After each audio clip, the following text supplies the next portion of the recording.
you got Pete Hegseth lighting the whole place on fire. I mean, brings all these generals and all these admirals from all over the world, okay, and gathers them today because he's got one message that he needs to make really, really clear. This is not a message that you'd think you'd have to make clear, especially in the military. But you know what? We've had wokeism take over everything, and he's done with it. Watch. No more identity months, DEI offices, dudes in dresses. No more climate change worship. No more division, distraction, or gender delusions. No more debris. As I've said before, and will say again, we are done with that Woo! I'm glad we kept it clean. I have to watch for that because, you know, even UT, well, this is not the FCC over here, but, you know, I let everybody know I run a clean show, so I tried to. Anyway, he's a good guy. You know, I used to work with him at Fox.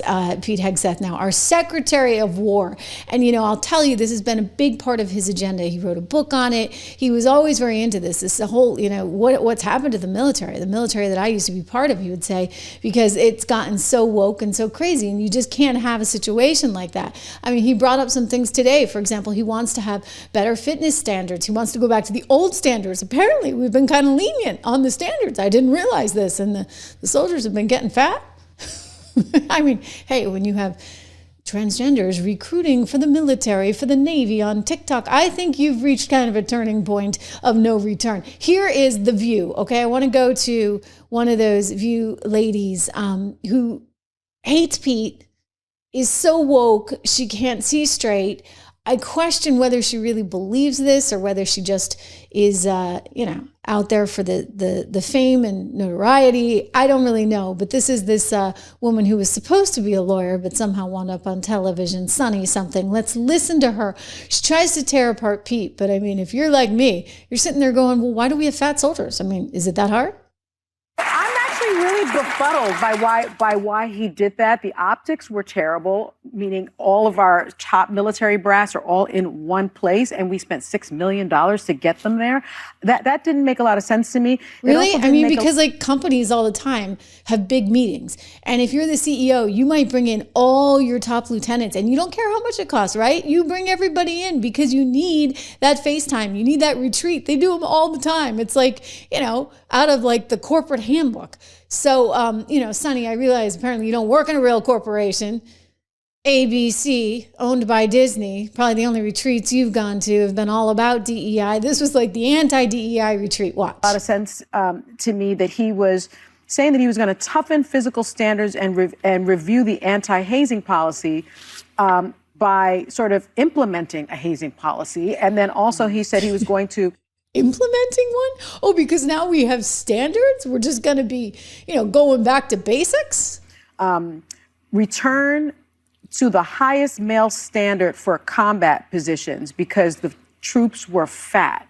Yeah. I don't understand how that was supposed to be an uplifting message for our military. Maybe he's referring to Colonel Sanders. It was really a bizarre thing. He started talking about woke DEI policies, by the way. Okay, like, it shouldn't be a bizarre thing. Let me be really, really, really specific on this for just a moment. Like, I'm not in the military, but, you know, my father-in-law was, and I have enormous respect for people in the military. Here's what I'm going to tell you. If one of my children, if my son decided he was going to be in the military, you know what I want? People that are just as strong as him. I mean, he's too little right now. His sisters can sock it to him.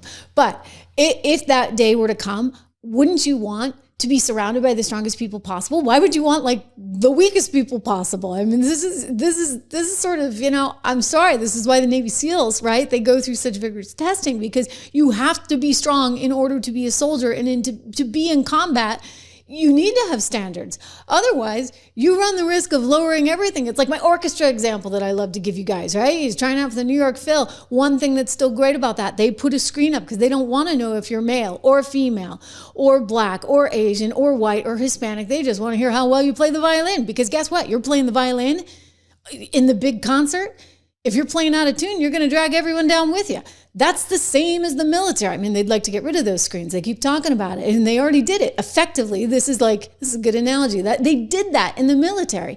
And Pete's saying, enough. No. We're going to bring it back to baseline. There are no gender quotas in the military. By the way, he fired more than a dozen military leaders, many of them people of color and women. He fired the chairman of the Joint Chief of Staff, General Charles Brown Jr., who is African-American. Yeah. He fired the first woman to command the Navy, Admiral Lisa Franchetti. Don't you love how she reads all her notes? She's literally reading her notes because she doesn't know that.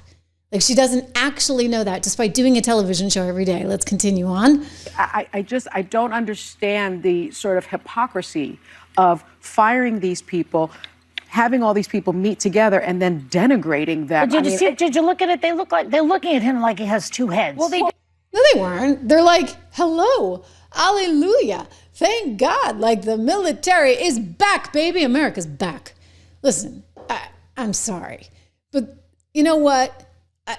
There are just certain differences, shall we say, without getting too graphic, between a man and a woman. And with those differences come various hormones, which either add to strength or lessen strength. And the amazing thing about these Democrats, I mean, the truly amazing thing, and I can't wait to show you this clip, is that they want to have it both ways. So let me show you.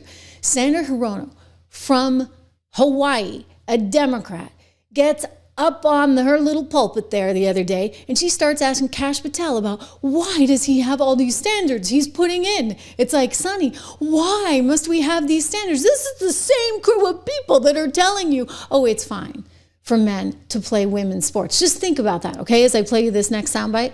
Move on to my,